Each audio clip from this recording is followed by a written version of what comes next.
pushes way up the racetrack, and now here comes Janzik. Janzik goes by Query, and he goes by Inman.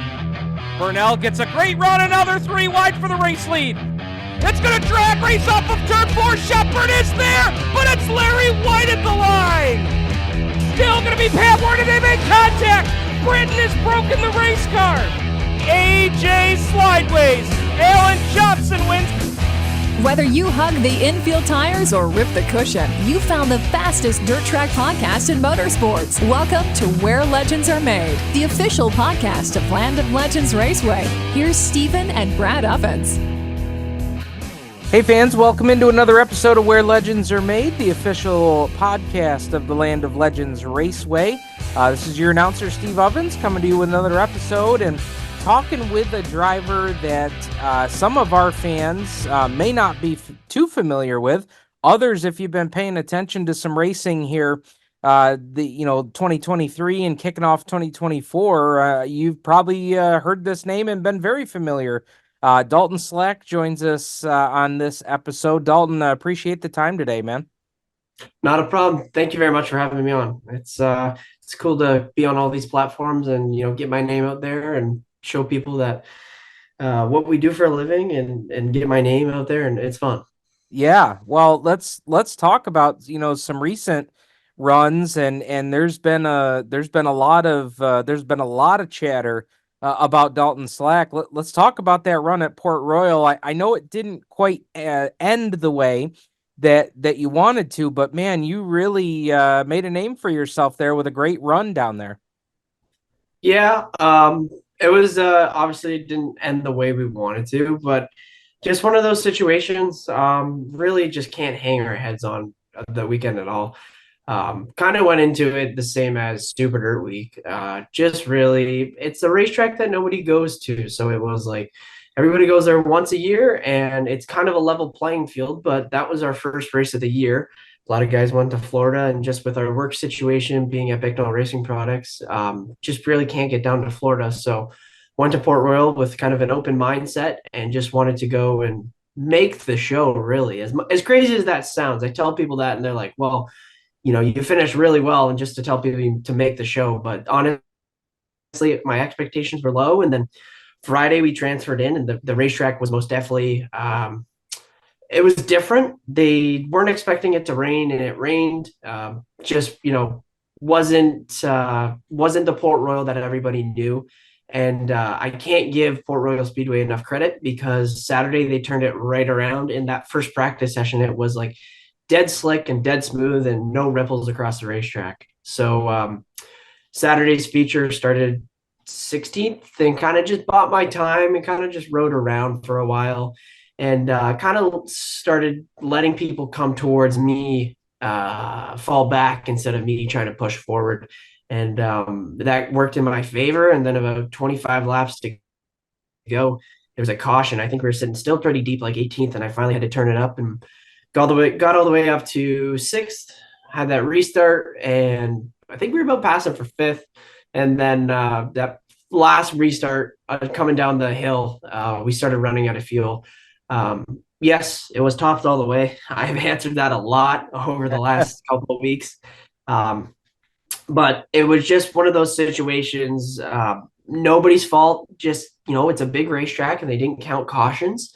And it's all right. I mean, we held on for 12th. There's a big pay difference from 6th to 12th, but that comes with experience. I wasn't going to go in there and win that race, and even if we didn't run out of fuel, I really don't think we were going to be not contention to win. But I think probably the best I had was probably about 5th. But still a great weekend for our team, a great weekend for Bicknell Racing Products and Integra Shocks. The top, I think 4 or 5 was all Bicknell Racing cars and Integra Shocks. So really, really proud about that. Absolutely. You talked about, trying to be patient and bide your time. I mean, as a young racer, but not even as a young racer, but as a racer, regardless of experience, how hard is that to bide your time and know that I'm not giving it 100% right now, either because I want to make it to the end. I know I can't go hard every single lap, But I mean, how hard is that? That's got to take a lot of, just a lot of discipline to make that happen. It's difficult when you're kind of riding around and the guys in the back start passing you because us race car drivers, I don't think there's anybody that's not competitive. So as soon as you get past, you just want to turn the wick up and go at it. But I think last year at Oswego, almost I would say probably the Gerald Harris race at Canandaigua, it just taught me patience. It's very, very tough the first 3 quarters of the race because you're like, I don't know if I have it. I don't know if it's me. I don't know if the car's good enough.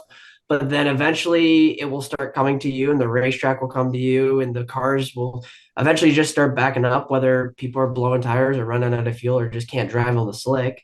And so you just kind of wait and wait and wait, and then you can finally turn the wick up at the end and show everybody what you really got.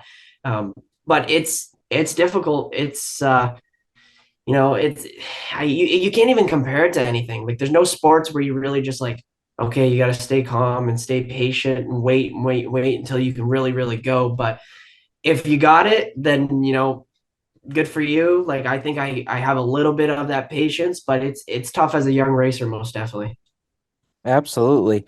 You mentioned the Gerald Hares race, and I'll kind of we'll kind of switch gears here a little bit, but I want to kind of get some information because you guys have talked about, running Land of Legends Raceway weekly this coming season. So you're going to get exposed to a lot of fans who maybe haven't been able to see you race weekly or kind of know your story. And so I thought this would be a great opportunity to kind of introduce you to fans that they haven't seen you run in the past or may have only seen you run a couple times. What is Dalton Slack's story? You mentioned Bicknell many times. Those close to you obviously know the connection there. But for those that are kind of getting introduced to you for the first time, tell us a little bit about your story, how you got involved in racing. I think you're one of those examples where those of us that have been racing our whole lives, we never really had a chance, did we? Yeah, it's like a long, long family history. I would think I'd consider myself a fourth generation driver. My great grandpa used to race. He owned Cayuga Speedway back in the day with the ASA cars and the Canadian NASCAR circuit. They came and had the big names like Bobby Allison and Dale Earnhardt came and then my grandpa, Randy Slack, he raced ASA cars and the big rigs and raced against all the big names. And he was definitely one to compete with the big ASA guys. That was back when Mark Martin and Alan Kowicki used to race. And then my dad, Bob Slack, I would consider himself like the Kevin Rumley of modifieds, if that would be close enough. He's done just about everything in life. He actually started Slack Karts, built that in Font Hill on Highway 20, and built his name up and then sold that and then was into the motorcycle fabrication side of things. He also did, at that time, was doing a co-op with Pete Bicknell at Bicknell Racing Products. And long story short, he bought in as a partner at Bicknell Racing Products and has those guys were going good and they did a great job. And Dad just has sometimes a different way of looking at things. And Pete and Randy and Bob are really good on agreeing to certain things and trying to make our business better. And so anyways, they've built up the business. And then about 4 years ago, I'd say I went full time at Bicknell Racing Products. And ever since then, I've been his right-hand man. Winter times, I weld race cars. That's what I do. It gets a little bit repetitive, but at the same time, you have to know that quality is what we look for at Bicknell Racing Products. So I pride myself in making sure that our race cars are the best out there and the best on the market, and the welds are the nicest and the strongest. So the summer times, we have robotic welders. So I will program them and set them up, and we'll get people to run them and all that. So we're just trying to make sure that our business is the absolute most time management and the fastest we can get products to our customers. I'd say we pride ourselves on customer service with Randy Williamson at the phones. And I'd say we pride ourselves with quality with Bob in the Fab Bay, Pete and Tyson in the machine shop, and then Randy taking over in the body bay. Everything has to be perfect, and I think it is, and I think it's proved it so far. Our race cars are definitely the best, and I can't complain about that. When you see, those cars out there doing well, no matter what track they're at, and knowing the involvement that you have behind the scenes, does that must give you a kind of a sense of pride when you see customers out there doing well, knowing that you've had a hand in that process? Absolutely. I think I haven't won many races yet, just very early in my racing career, but I definitely think when somebody comes up to us that either just switch from a chassis brand or who've just have been loyal to us for so long and they tell us what a great job that we've done, it's so rewarding. Um, Now, Bob owning the business and all that, it's probably more rewarding for him, but just being an employee and having a sense of pride in your work and showing up to work every day, it's very rewarding when somebody comes up and says, a thank you or just appreciates how much time and effort we put into it. Because as much as I would like to full-time race, I have a full-time job, and as long as I do good at my full-time job, then I can race more, right? So it's most definitely a very, very, I take a lot of pride in what I do. Absolutely. Now, the other question I have kind of with that is, being that you are behind the scenes and so involved in that process, do you think that gives you any kind of advantage in terms of, kind of understanding how these cars are put together and how, I mean, I know setups and suspension and everything is so, advanced, and they're so, these cars can really humble you as a driver, as a crew Yeah. chief, crew member, but being so heavily involved in the process, do you think that helps you as a driver? And if so, in what way? It's a yes or no. I would say yes, it helps me being behind the scenes because if somebody goes out on the racetrack and tears a front clip off, then I could be the first person on the scene to cut the front clip off, re-weld it on, make sure it's straight. In that process, yes. No, on the other hand, which sounds kind of ridiculous, but we don't really work so much with the suspension. So Ted Curvin, he does all of our shocks and everything, and he's just basically the guy who does all the shocks and setups and all that. But with the welding side and the fabricating side, you understand more of the chassis and the components and how everything's put together. So most definitely you understand that. But with the setup side, I would say I learn more after work when I come up here and work on the race cars and scale the race cars because we don't scale the race cars during our day-to-day basis. We put, as silly as it sounds, we put tubing together and weld it, right? So it's a yes and no, but more on the yes side, most definitely. Very cool. What, when you were growing up, I mean, racing was just kind of a way of life, but I'm just curious if there were some drivers that, kind of caught your attention as a kid, growing up, any drivers that you had as favorites, or even drivers that you've looked up to as you've progressed as a driver yourself.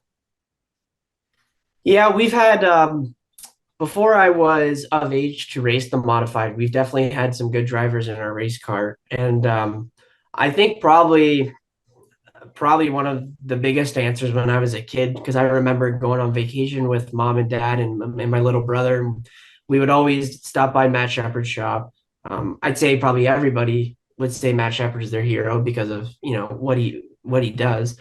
But then probably the other one would probably be when I was a young kid, Billy Dunn. I don't tell him that. I hope he doesn't listen to this. I don't want to put his ego up.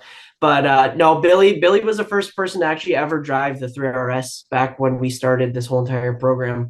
Back when I was still racing go-karts. So to be around Billy since I was a young kid, and Billy used to race go-karts for my dad when he was building them way back in the day. And we've always just had such a close relationship to Billy Dunn. And of course, Tim Fuller and Eric Rudolph and Ryan Susie and Billy Decker and Danny O'Brien, they've all raced our race cars. So just to be around them and to take the knowledge that they have and use it towards not only racing, but just how you hold yourself and how you present yourself at the racetrack, and just even every, day-to-day life. I think it's just so important. And I definitely make sure that I always am listening, and whenever they speak, I listen, type of deal. I don't like to interrupt them, just because they have had so much life experience traveling up and down the road, and I'm really grateful to be involved with the type of people that I am. I was so interesting. You mentioned Billy Dunn and racing go-karts. Billy Dunn was one of the guys that I grew up racing go-karts with, and that, and we're talking, oh man, we're talking mid to late 90s. I mean, so some of these drivers and modifieds now here in the 2020s, you know, they've been racing a long time, and it's cool, to kind of have that connection to go-karts and racing back in the day, and seeing what some of those drivers that came up that way are doing now. Billy's one of those guys. I've had a few conversations with the Caprera boys the last couple years. They were part of that crew that were racing karts back in the mid to late 90s at Frozen Ocean. That was a big place, that so many dirt names started and got their start. So that's a really cool deal there. We put out to kind of ask some questions of fans for the interview, for the podcast here.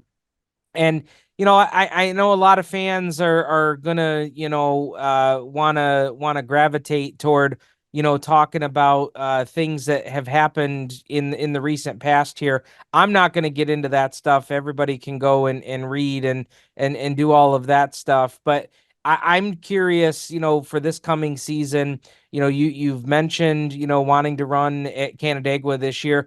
I'm just curious how you landed on Canandaigua, to run there weekly. We know Matt Williamson's coming down this year as well. But just curious, there's a lot of dirt tracks out there, and just, kind of curious your guys' thoughts on how you landed on Land of Legends. Yeah, the situations we've had in the past, it's done and over with, right? Um, as much as people would like to bring them up and all that, and everybody has their own opinion. So if some guy in the stands thinks that we doped our tires or something, they can think that it's all good. Everything is all good, and I have no problem talking about it. We have no hard feelings. It's actually, to believe, it's funny to say, but like it's almost sent me down a better path with the traveling, and it's actually led me to this point right now talking to you.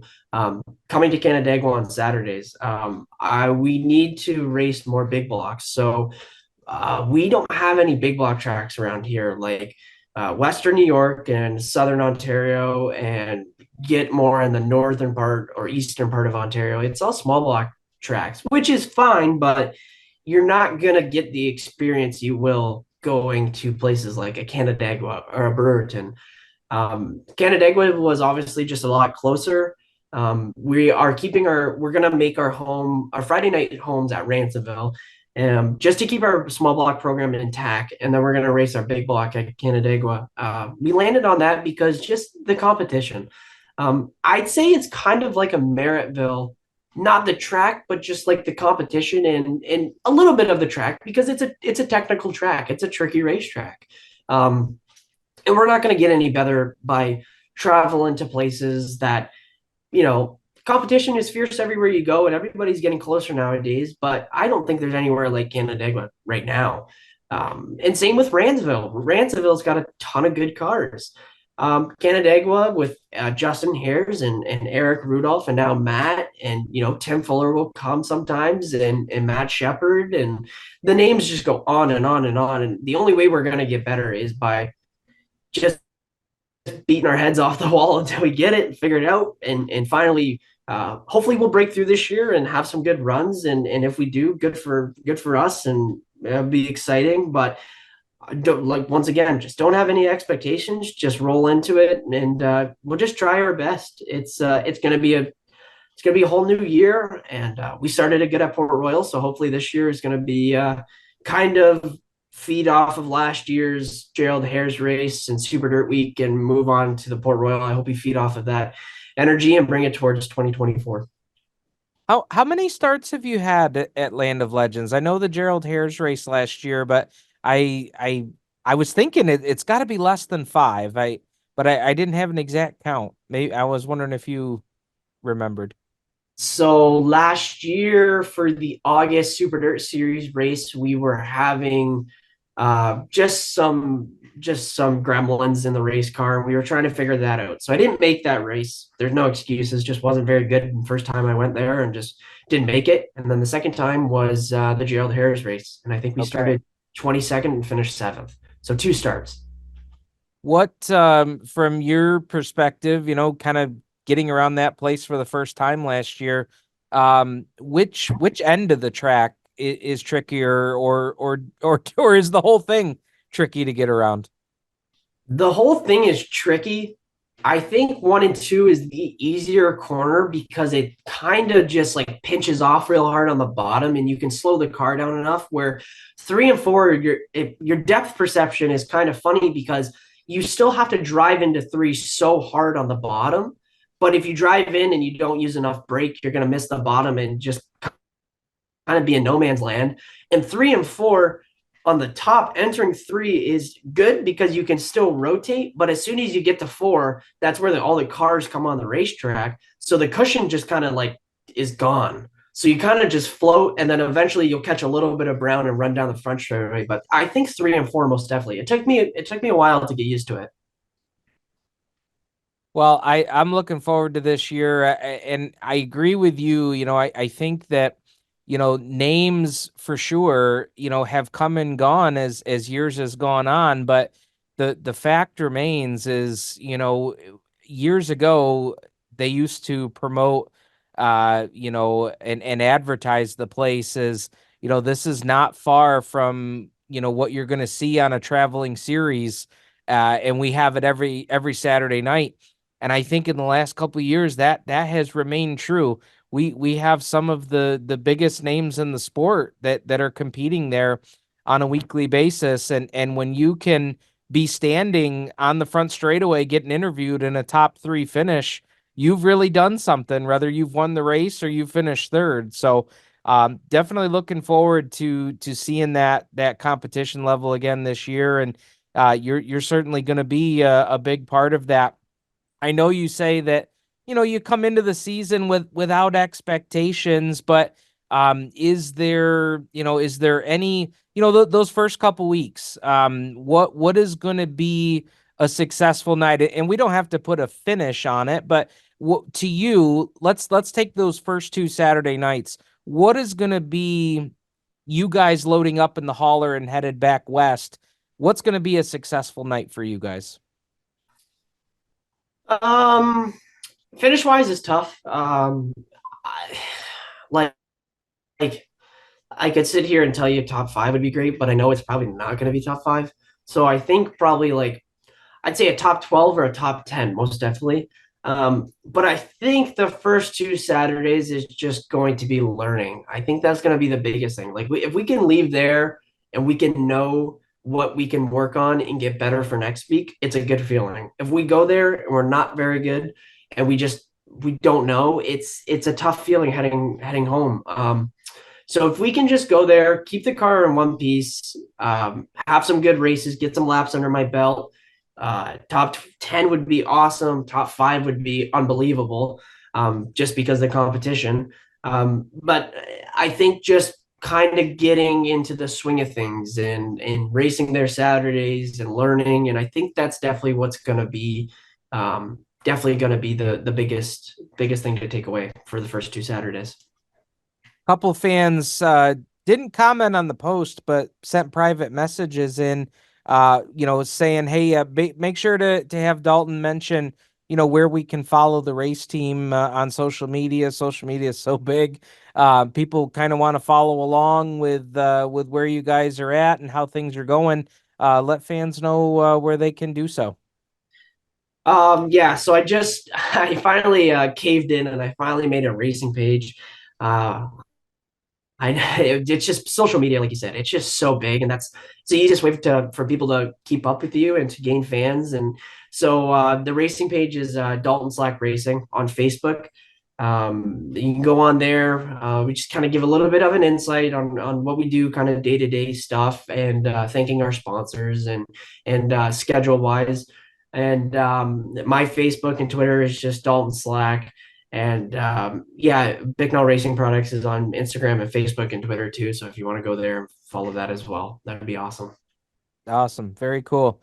Well, I know fans are looking forward to, especially after the great run down at Port Royal, it just seems like everybody's has got Dalton Slack on the tip of their tongues. Been a lot of talk. So, great job to you and the team down there, and all of this, talk and chatter has been for good reason. And I know that I can say it as the announcer who's looking forward to calling the action this year, but our fans are really pumped about the competition level that you spoke of here just a minute ago. So we're looking forward to having you guys in the fold, and wish you a lot of luck here in 2024. And I'm sure this won't be the first or last time that we chat. So looking forward to this season.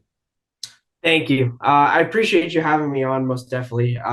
It's cool to have platforms like this just to get my voice out for people to hear what we do on a day-to-day basis. And thank you very much. And I do have to thank some sponsors. I feel like I've done so many interviews and I've been cut off from saying my sponsors, and I feel like they're what make us go around the racetrack. So I just quick thank you very much to Transport Sales and Service, Integra Shocks, Bicknell Racing Products, Swift Springs, Kaiser Manufacturing, FK Rod Ends, Budget, Sheet Metal, Rival Powder Coating, Bridgestone Tim's Tires, Jones, Henry's, Burt, Bulldog, Strange Oval, Arch Brad, Schonefeld Headers, Kirky Seats, Total Power Kenny, Simpson, and Platinum Plumbing. Just everybody who's on board.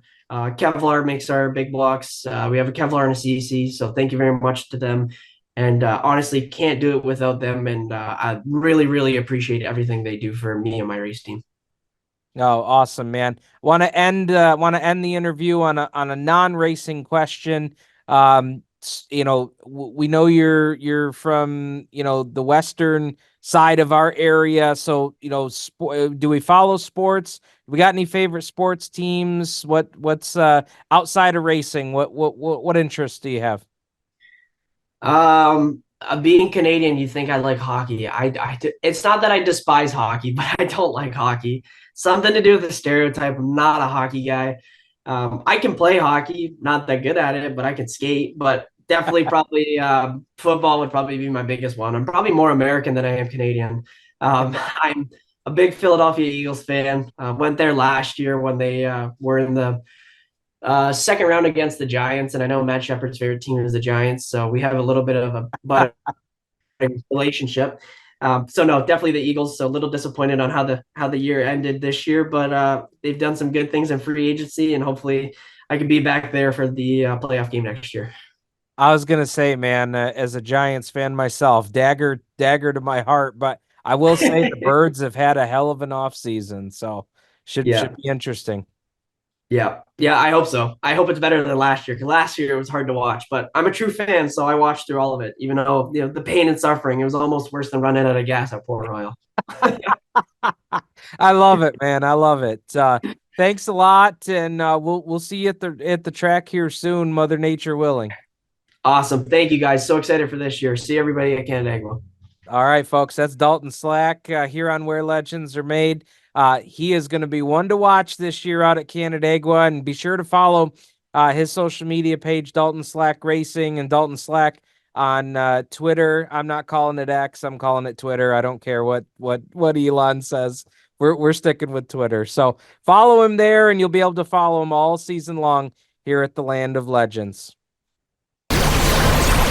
Land of Legends Raceway fans, tune in each and every week of the racing season to Where Legends Are Made, a podcast dedicated to covering the drama, excitement, and hear from the drivers from your favorite dirt track. Stephen Ovens and Brad Ovens walk you through the week that was Where Legends Are Made. Subscribe on Apple or Google Podcasts and visit landoflegendspodcast.com. Fans of Land of Legends Raceway and the Where Legends Are Made podcast, we've got a great opportunity for you to feature your business. We have opportunities here to sponsor Where Legends Are Made. We have all different features of the podcast. You can pick to be a sponsor of one of our heat races. Maybe you want your business name attached to the top 10 read-offs for the week. Maybe you want your business to be the one that's heard when we play our highlight of the week. Maybe you're a history buff. You want to sponsor Heat 3, where we talk about this week in Land of Legends Raceway history. Maybe you want to be the main sponsor. So when we interview our main driver of the week, you want to get your business out in front of that. We've got plenty of opportunities for you to do so, and we can work inside of any budget. And believe me, if you're listening to this and you're saying, oh, I don't think my business has the advertising budget to sponsor a podcast, believe me, we can fit inside of anybody's advertising budget. Get your business a little bit of advertising here on Where Legends Are Made. Contact us right here on the Land of Legends Raceway Facebook page if you're interested, and put your business in front of all of our fans where legends are made.